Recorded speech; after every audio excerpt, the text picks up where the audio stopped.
And on the other hand, also, there are policies on once you're done studying, come to back and engage and leave. And our brothers, we all know the reality. Exactly. I remember when the UK stopped the whole study permit applicants being able to come with independence. A lot of institutions pushed back, but the government had made a policy and they lost a whole lot of revenue. You look at every way of saying, UK, these two policies that people are saying, it did not favor us. Hi everyone, welcome back to our YouTube channel where we'll discuss the issues facing immigration. On today's episode, we'll be discussing the future of migration governance. We'll be discussing the key trends and challenges facing migration and the future of migration governance. I am Said Aisha, and with me is Michael from the legal department and Yinka from the educational counseling department. To kickstart this conversation, let's examine the reasons why young Africans want to migrate. So, okay. You want to know what the reason why young Africans want to Java? I think it's quite simple. Yeah, global mobility comes first to me. Yeah. Another reason I think it's quite popular is people that actually have academic goals they're trying to achieve. So academic sojourn is another reason why a lot of people would like to, make that move and relocate it. And another one that comes to me a popular saying, the grass is greener on the other side. Yeah. So a lot of persons feel like getting a job, getting a skilled workers, getting something in a different part of the world is more juicy than whatever it is that we currently have the economic realities in their home country. So that's another propeller for young Africans to actually want to see what's outside the shores of their country. I don't know if you guys if you guys have a difference. Absolutely, yeah. So, for various reasons, like you've actually outlined, people always want to leave and just want to explore the places. The reasons are not far-fetched. For someone who is in the academia, it's only rational for them to always want to explore institutions or schools that will afford them the opportunity to actually learn from the very best, learn from the top institutions in the world and all of that. And something like you also already stated is also the fact that the economic reasons is also a major key. Why people also want to go outside. Yeah. They believe once I'm on the other side, I can easily make the Benjamin Right. and all of that. So even in the scriptures, at the point, Jesus himself went elsewhere and was able to do certain things and all of that. So the global mobility, like he accentuated, is one of the main reasons why we just want to explore and see this from the other side. And now also tourism. Yeah. People want to at least sightsee. So all of guys come back to your country now. All of these But that's things, different. Yeah. all of these things just want people they just want to explore. Okay. So, having knowing those reasons for which people want to migrate, there are different type of pathways for people. We have the study routes, the PR. Yeah. We have this Talent-based systems. talent based. Yes. We also have entrepreneurship, like the UK self-sponsorship visas, the EB5. There's this. In fact, they even have the citizenship by investment. Okay. There's a whole lot of scheme that a lot of companies have put in place for you to invest in a particular country, and by virtue of the investment, you are granted citizenship of that country. So those are popular pathways a lot of persons use. Yeah. So, knowing these pathways, what do you think are the challenges? Considering the changes in the immigration every day, new policies, new rules. What do you think? Yeah, I say you should stay at home. So, but then, what is looking at all these immigration rules and policies changing? What do you think is the future? Because looking at the background of our discussion, what is the future of migration? I think it's quite common sense now that this country is focused on making immigration policies to shape the future of their country, just like the theme of this conversation. Okay. if you look at a few of the countries that have come up with new rules and new immigration policies, the theme of these policies is to slow down the number of new immigrants coming into it. It's not like they don't want you to come. Some countries are dependent on the workforce the immigrants have generates in their jurisdiction. Yeah. But they're trying to, filter what comes in or who comes in to their jurisdiction. You can't blame them. There are various reasons. Actually, A whole lot of our people are misbehaving out there too, so you can't really blame them. The pressure on their amenities is also a key reason for many of them actually making these policies. And I think another key point a lot of people fail to acknowledge is illegal migration. I think that's the center of a lot of these policies because a lot of persons, so I don't know,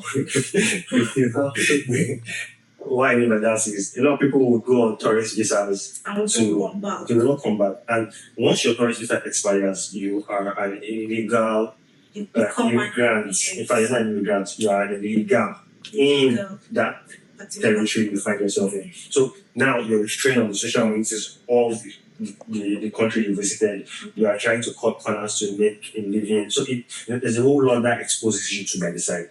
But not to stray away from the conversation, right? Okay. If we're going to talk about policies that have come into play, we've had of the US one of recent, the new Donald Trump, and how the policies they are making, the UK, the white paper policy that was, that sparked a whole lot of conversations past few months. Sweden have come up with their own as well, although it's still in parliament as well. Okay. You look at them, Ireland, you look at every way of saying, UK, these two policies that people are saying, it not people also ready, So you have all these controversies brewing. But Canada, Canada are making immigration policies back to back. Back to back. They are rolling it out. So all these persons all these countries are doing these things to safeguard their territory. Immigration is personal to the nationals of the country. Yes. So you cannot, rob the immigrants of their own opportunities because that's the argument of this people are saying that immigrants are coming in and taking interesting jobs. Yes. It's not like they're saying They meant to say the citizens. the citizens, they're complaining that immigrants are coming in and taking up opportunities. Even within the sphere of Africa, you have some of our noisy neighbors saying things like, they are coming up to. But the truth is, you need the workforce of the work power that immigrants can generate in your economy. Exactly. That's a given. Okay, so Yinka, having examined, all these policies and all, how do you think, these policies affect the study routes and all like that? Well, it affects me greatly. In ways you can't imagine actually. Okay. For people who are in graduate school, a whole lot of them are facing a whole lot. In the US, for instance, we've heard cases of people who had their funds for their research taken off as a result of the present administration, the Trump administration. There's a whole lot of clamping down on schools Okay. and all of that. And obviously, it trickles down to the school. If the research lab is not being funded, there's no funding for graduate students and all of that. Okay. So then, what many scholars are banking on to travel abroad? Because obviously, from where they're coming from, we don't have the financial backing. Yeah. So they are solely reliant on what they get from the graduate school. Yeah. So if the government is coming down, that's obviously poses a problem and a threat. And on the other hand, also, there are policies on once you're done studying, pack your bag and package and leave.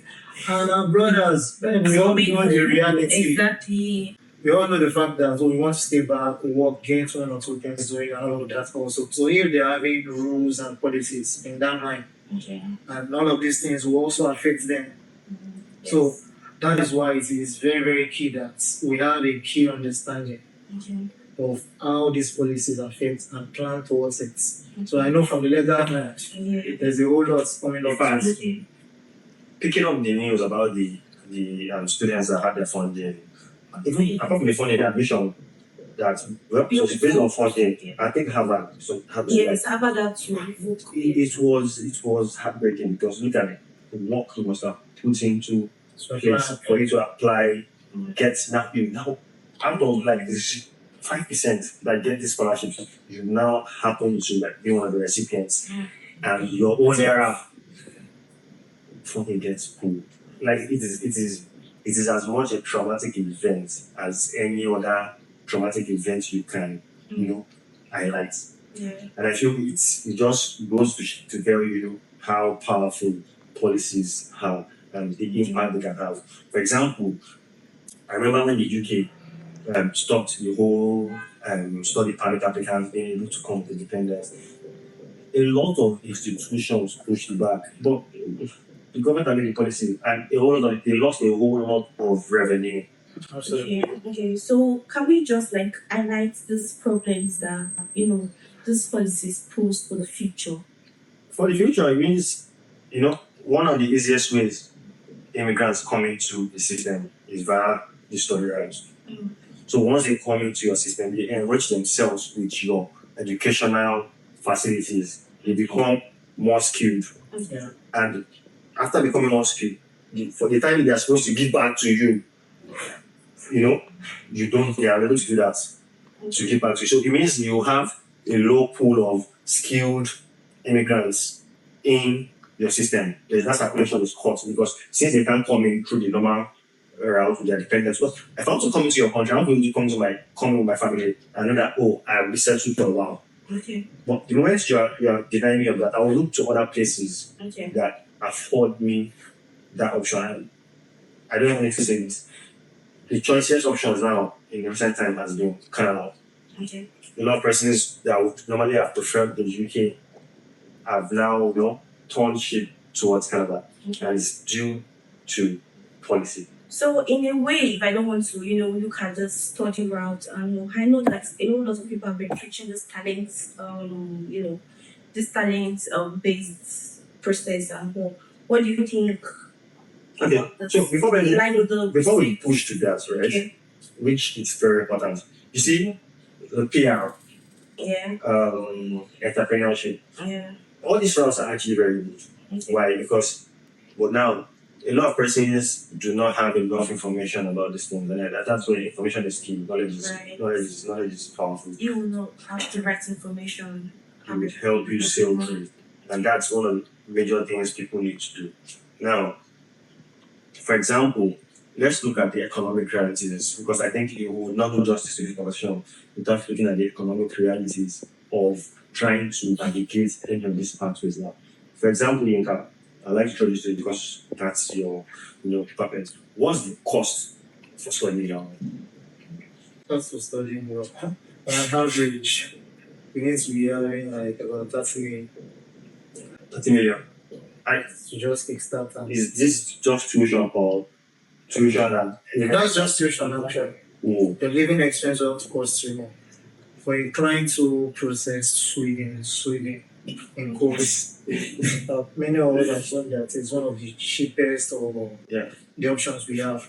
We guys spent over 70 million.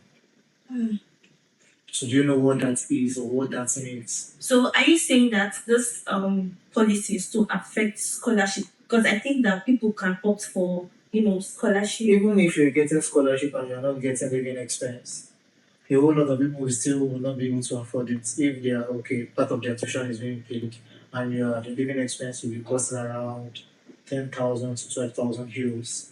How many regular persons can afford that in this present economy? Sure. So these are some of the issues the underlying issues that a whole lot of people are facing. So it is very, very key that we just get ourselves. So if I get you, right? Study route used to be one of the simplest ways people could. Yeah. Now, if it will cost an average Nigerian youth 40 million, 50 million to migrate. Let's even say that you get a scholarship and your scholarship does not cover for what you living. Scholarship comes with different ways. You have tuition waivers, and living stipends. Let's say you get the tuition waiver and don't get the living stipend. It means for a country like Canada that requires you to show 20,000, 65 pounds as your living expense, it means you need to put before IRCC over 22 or 23 million naira So if you're not independent, if you're not independent, It's more. So now, That's before even going into the country. yeah, you have to submit your visa application. On the submit of your visa application, you need to be able to show that. Or like what people call proof of funds? Or is it separate? Or Maintenance. One of the requirements is show that you can maintain yourself during the course of the schooling. okay. So they ask you, this is the amount of money they've calculated. IRC has calculated. Even the UK have a certain amount required to have. It's everywhere. Sweden has, you mentioned Sweden. Yeah. Finland, all these countries have a certain amount. Ireland, they have a certain amount they expect you to have to for your own upkeep. Minimum. Yes. Okay. So this money is what you use to run around, transport, feeding, just that. When you have scholarship, rent, moving around the city. So they expect you to have a certain amount of money. Okay. Now, if your scholarship covers for your tuition is out of it. All well and good. Praise God. Now you need to show your living expense. The average African youth is not earning well enough for you to put 23 million naira or 24 million naira for you to have saved that Yeah. to show your proof of funds. You understand? So now it shows that the whole process that was supposed to be the simplest has now become expensive. And there's this talk on the story out. Right. If you look at PR, Which is even more expensive. it's not necessarily more expensive. Okay. It requires you to share certain amount as well. Okay. Yeah? But now, because it's a point-based system, there are certain criteria that you must fit into. Having this for skilled or like having masters, your level of education, your age, So putting all these things into consideration. So it's almost like you're getting into the pool and you are not competitive. That's just what you do.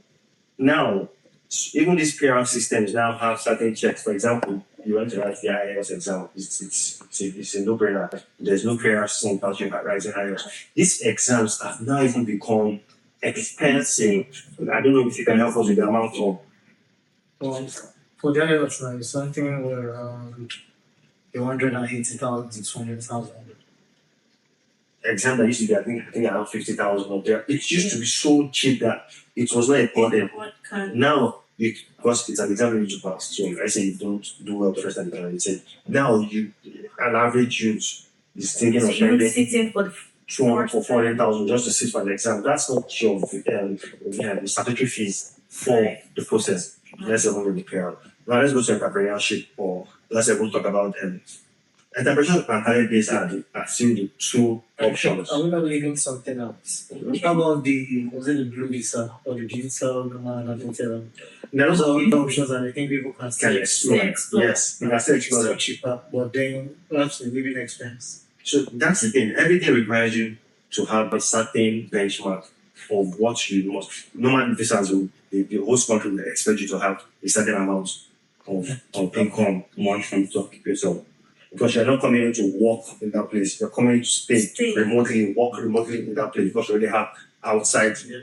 So they expect you to have something that there is a certain amount of money. Okay. Now, back to the stream of thought. If you put all this together, the economic reality of these pathways and the policies that government are making is that migration is not cheap. Now, skip that much and discuss this. The new policies, for example, a lot of people at the beginning we said global mobility, we said greener pastures. Yes. Now the UK has made their policy, which is still in the Normally, if you were to get an ILR within 3 to 5 years, it's increasing. They want to juice you. Just right. You've come into the system as a student. They want to reap back the benefits of you having stayed there. So now it's no longer you're not getting a British passport under 5 years again. You must wait above 8 years. 10 years. 8 to 10 years we're going to get a British passport now. Yes. It's not just the UK, even in Sweden, there are numerous opportunities that people in the past explode. You get into the system, find yourself a contract, a good job, and you are good to go. But now, without the language barrier, because a whole lot of us speak English. But these days, maybe because a whole lot of people have explored that and they don't want to learn, because that's also a problem. How do you get to a place and you don't want to separate? You're carrying a country's passport that can't speak the language of the country. It's logical point, the part of the lawmakers. Okay. So those are the things. So and that's another thing, like you said, a whole lot of the rules being made when you're looking from the logical balance is not so out of place. But the fact that our economy from our hand also is not also helping, which is also logical. Yeah.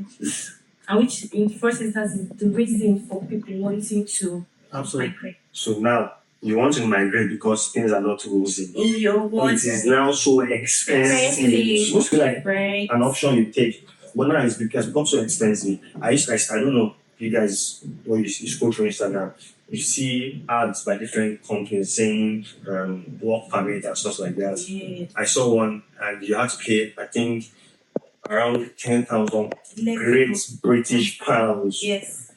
for the job. And the salary expectation of the job role was around 27 to 34,000 pounds annually. And you have to push up a lump sum of 10,000 pounds to run.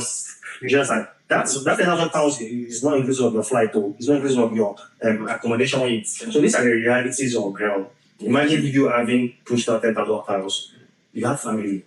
Let's just say the value you spend is almost close like 20,000 or there about 25,000 pounds in the end, and you go for to earn 27,000 pounds. It will take you 3, 4, 5 years before you are stable.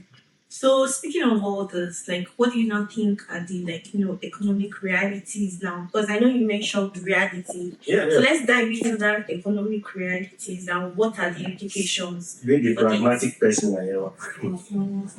the things you need to explore, right, is first and foremost understand that migration is not cheap. Yeah.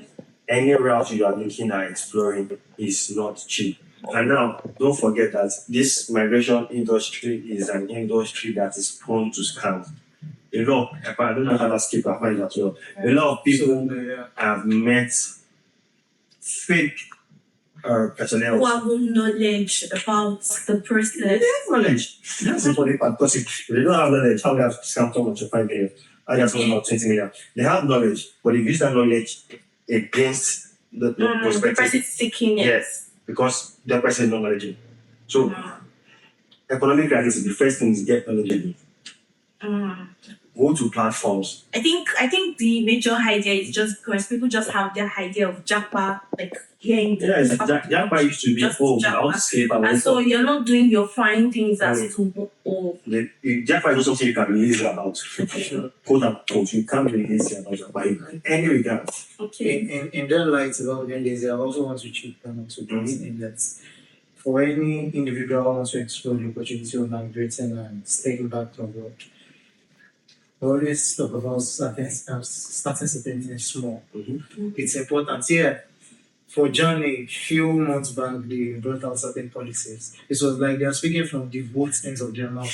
From one hand, don't come. From one hand, come. Yeah. Typical Japa. And that's the thing about it. Okay. There are certain skill sets that are required. Okay. For anyone who wants to give themselves this opportunity, it is very key and pivotal to skill. Yeah. If you have the required skill, you will get what you want to get. Mm. But if you also have the opportunity of being here where things are cheaper, where you can actually get certain things done before you get over there, it's important that you gradually put your foot in now. You're going to put it in. There are certain skill sets you need to acquire. Acquire them now. So when you get over there, you can just keep running with what you actually started with. So, knowledge. Yeah. Seek the right knowledge. Upskill. Yes. After you seek the right knowledge, you know what you want to upskill on Yes. to target your pathway that you have To been improve. Yes. The third one is now in getting knowledge, you will now start identifying how to simplify this whole process for your own economic reality. Yeah. So they allow you to get into the country and get a green card. So it means you are settled. You are not thinking of this, you are So settled. next time to the Just that you get into the country, you have all the grounds for you to now look to establish yourself. As opposed to when you go as a visitor, and you're running in a center, you're hiding, you're sleeping in, or you go to seek asylum. These things are some of the things that have made these immigration policies come about. If you see the statistics about the number of persons that seek asylum in different, even Sweden, I was shocked at Sweden's. Sweden was so they Relaxed. relaxed, that's the word, about the whole process. They just allow people in, even Denmark too. Once you are in the EU region, you just see a whole lot of people move from here, and a whole lot of people actually explore the Italian route. Once they just get from European whatever, move across Europe, and they are one of the people that actually caused a whole lot of people who actually need this more, who are more skilled to get into this sport. Yeah. So I feel, look at your circumstances. What is my background? Am I an entrepreneur? Do I have entrepreneurial abilities? It should be better for you to put all that money, right? Study is not guaranteed. You study, after you study, you now start looking for how to settle in. It's fine if you have academic aspirations. In the end, you want to go into like do your PhD, you want to go to academic, it's just fine. But if you are just using that as a means to, get into the country, it's looking expensive nowadays. Not that it's expensive now. It is expensive. So why not, if you have entrepreneurial skills, why not look at an entrepreneurial route? Invest your money in getting into that country solely for entrepreneurship purposes. So you can actually look for a realistic way to recoup what you are expending. So if you are spending £20,000, you are starting up a business. You have registered your legal presence, your legal entity. You have done what you need to do. Now you can start trading and start your business over there. Little by little, you grow. 2, 3, 5 years is better because your visa is tied to the existence of your business. So it's more of a serious route for you. It's a serious business. It's not just jackpot as usual. Okay. Yeah. So I think that's how it works. Okay. It's not jackpot that you're looking to hire. No, you are serious, time based, simple, cheaper. You have a whole lot of packages that can help you manage your expenses. Yes, there's information. Information is key. You have a whole lot of packages that can help you, maximize your expenses in the sense that you are not spending as much as you have spent. You are not giving fake agents and you are involved in the process. Please, I can't overemphasize. You need to be involved in the process. Do not say because you paid No. and then you feel relaxed and you're not doing anything about it. Actually take a leave. Because it's very, very important. It's about you, it's about your future, it's about what you want for yourself. No other person can talk or speak about your story more than you. So it's Immigration is actually a story. People don't understand that immigration is personal. I gave an agent 20 minutes. Exactly. You look at like, what's happening? It's personal. When you are at the embassy, they are not looking at agents. They are looking at you. You are the one in front of them with your passport. Exactly. Your application is what they see. So immigration is personal. And at that time, you wouldn't be able to say, "Oh, I didn't do it myself." You will say it. You don't need to like, okay. True story. Do you understand? That's how it looks. It doesn't speak well of you anytime you say, "Oh, this happened to me, this happened to you." They expect that in this age and time, there's access to information, you should be able to be knowledgeable to an extent. Well, I feel at these things, we can resolve this conversation. We cannot. We cannot. We cannot. A whole lot of us, once you just come up and say a whole lot, then I don't want to use the word, but many people it's silly. I want to make it sound light. People just go online, go on social media and get this agent, this agent, this. As much as you package your profile or whatever it's very important, do a follow. It's important, it's about you. Whatever is being written, whatever is being done, make sure you know about it. Key into it. Even if they are going to do certain things, make sure you are involved in the process. It speaks volume, it says a whole lot. I can't overemphasize it. It's important. And I feel it also helps. The only reason you don't want to key into something is because you don't want to knowledge about it in the first place. Right. Yeah. So the moment you are getting knowledge, look for platforms that provide you with knowledge. They are not looking to get anything from you when they are providing you with knowledge. Knowledge-based friends that give you knowledge. Do you understand? Follow them. Whatever it is you are starting a process with, interact. Test the veracity of the information that you are receiving. That will save you a whole lot from stories that touch the heart. That's how we say it, right? It will save you a whole lot. Okay, so I Yeah. think we've actually exhaustively, discussed this matter, and in as much as we cannot, yes, we cannot fully. So I really, really appreciate. I really appreciate you both. Thank you for shedding more light in this discussion. And this brings us to the end of today's episode. Do like, share, and comment, because I so enjoyed this conversation. Watch out for the next episode to come. Thank you, guys.